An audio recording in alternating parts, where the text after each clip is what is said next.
Guys, welcome back in my YouTube channel Anika education hub. I hope कि आप सब बहुत अच्छे हैं और अपनी तैयारी में बहुत अच्छे से लगे हुए हैं। तो चलिए शुरू करते हैं हमारी आज की वीडियो को। आज की वीडियो में जो मेरा टॉपिक है वो बुद्धि का समूह कारक सिद्धांत है। कौन सा? बुद्धि का समूह कारक सिद्धांत, यानी कि group factor theory of intelligence. तो आज से पहले के वीडियोस में हमने बुद्धि को जाना है, बुद्धि की डेफिनेशंस, उसके टाइप्स, उसकी विशेषताएं और बुद्धि का एक तंत्र का कारक, द्वितंत्र का त्रितंत्र, जिन्हें उन सबको हम एक सीक्वेंस में पढ़ चुके हैं। तो आज उसी क्रम में हम पढ़ने वाले हैं थर्स्टन का बुद्धि का समूह कारक सिद्धांत, यानी कि group factor theory of intelligence. ठीक है बच्चों, तो चलो शुरू करते हैं। ये वाला जो सिद्धांत है बुद्धि का, ये और भी कई नामों से जाना जाता है, जैसे कि संघ तत्व का सिद्धांत, समूह तत्व का सिद्धांत, सत्तात्मक सिद्धांत के नाम से भी थर्स्टन का ग्रुप फैक्टर थ्योरी को नाम से जाना जाता है। ये जो सिद्धांत दिया है वो थर्स्टन महोदय के साथ कैली ने भी दिया है। ये दोनों ही अमेरिका से रिलेटेड हैं। कहाँ से रिलेटेड है? अमेरिका से रिलेटेड है। और ये जो सिद्धांत बच्चों इन्होंने दिया है, ये दिया है 1938 में। ठीक है, 1938 में इन्होंने ये वाले सिद्धांत को दिया है। इन दोनों की जो बुक्स आई थी वो आई थी प्राइमरी मेंटल एबिलिटी के नाम से। किसके नाम से? प्राइमरी मेंटल एबिलिटीज़ के नाम से आई थी। लेकिन ज़्यादातर एग्ज़ाम में जब पूछा जाता है तो कैली का नाम नहीं आता है, केवल या तो पूछा जाएगा कि इसकी एक शॉर्ट भी है, शॉर्ट फॉर्म है इसकी बुक की, PMA। पुस्तक को किसने लिखा, कि who is the writer of PMA, यानी कि प्राइमरी मेंटल एबिलिटीज़। ठीक है, इस नाम से भी इसको जाना जाता है। तो ये भी हमें पता होना चाहिए। ठीक है, अब क्या था कि हमने जो बुद्धि के सिद्धांतों को पढ़ा था उसमें 1, 2, 3 बहुत सारे ऐसे बताए थे, लेकिन थर्स्टन और कैली ने बताया कि जो बुद्धि में जो मुख्य तौर पर जो फैक्टर पाए जाते हैं उनकी संख्या इन्होंने कितनी बताई?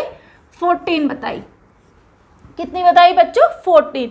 लेकिन इन 14 में से 7 को, केवल 7 को आज के समय में माना गया है। आज के समय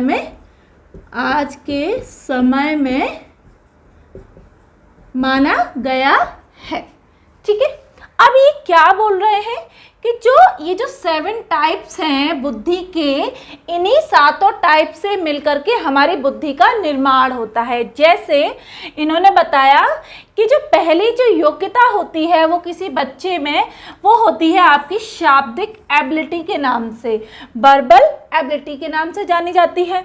इसमें क्या होता है? बच्चा शब्दों को पहचानना, पढ़ना, समझना, ये सारी योग्यता उस बच्चे में पाई जाती है। दूसरी है स्मरण शक्ति, यानी कि आपकी मेंटल एबिलिटी, कि आप किस प्रकार से अपने दिमाग का प्रयोग करके आप चीज़ों को अच्छे से याद कर सकते हो और समझ सकते हो।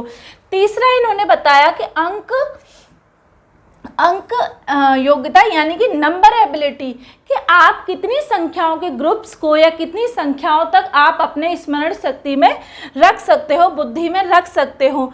नेक्स्ट है इनका तार्किक योग्यता, यानी कि रीजनिंग एबिलिटी। कई बार क्या होता है कि छोटी उम्र का बच्चा बहुत अच्छी रीजनिंग कर पाता है, और कई बार अक्सर करके ये भी देखा गया है कि जो बच्चे टीचिंग कॉम्पिटिटिव या किसी भी कॉम्पिटिटिव एग्ज़ाम की तैयारी करते हैं वो रीजनिंग में बहुत ज़्यादा वीक होते हैं।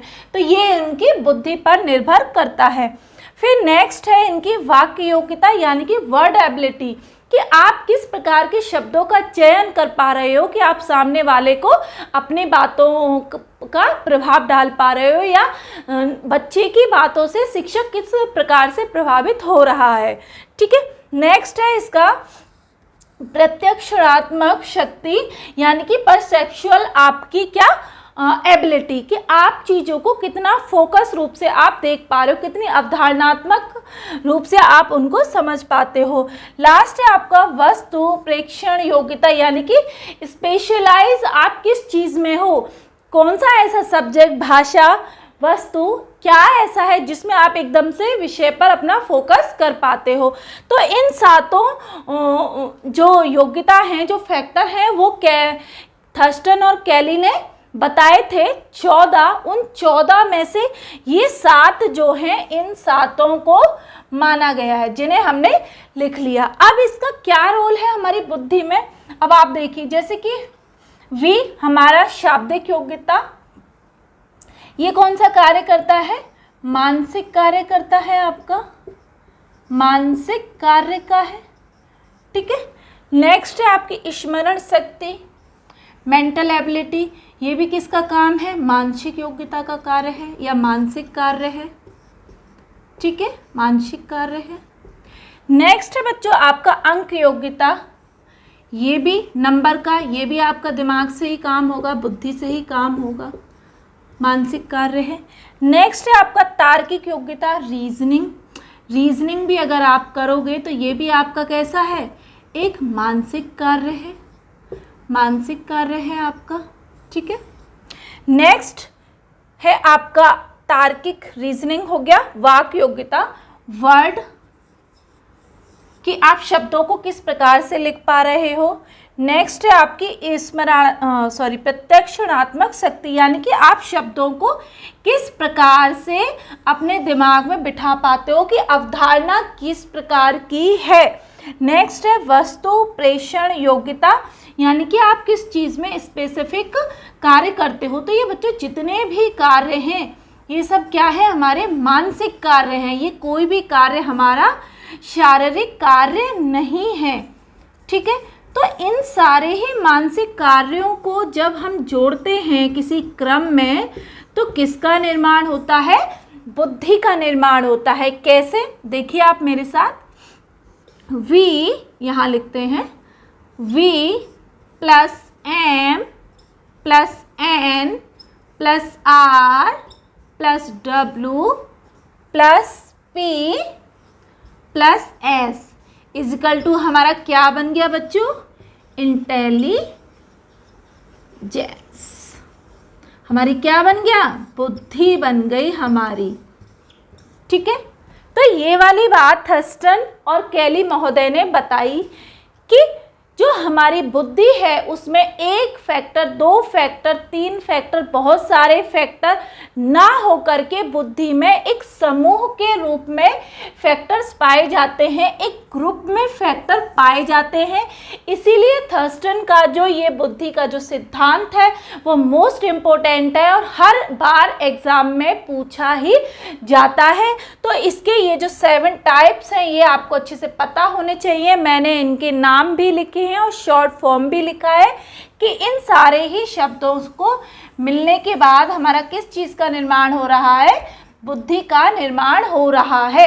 और एक चीज़ इसमें जो ध्यान देने योग्य है वो ये है कि इनने 14 फैक्टर बताए बुद्धि में, जबकि आज के टाइम पे केवल इन 7 को ही वैलिड माना गया है, ठीक है। इनकी पुस्तक का नाम हो गया और ये इनके बारे में एक बहुत ही संक्षेप में हमने जानकारी प्राप्त करी। तो चलिए मिलते हैं अपनी एक नई वीडियो में एक नए टॉपिक के साथ। तब तक आप लगे रहिए हमारे साथ लगातार और please like share and subscribe. Bye bye, मिलते हैं।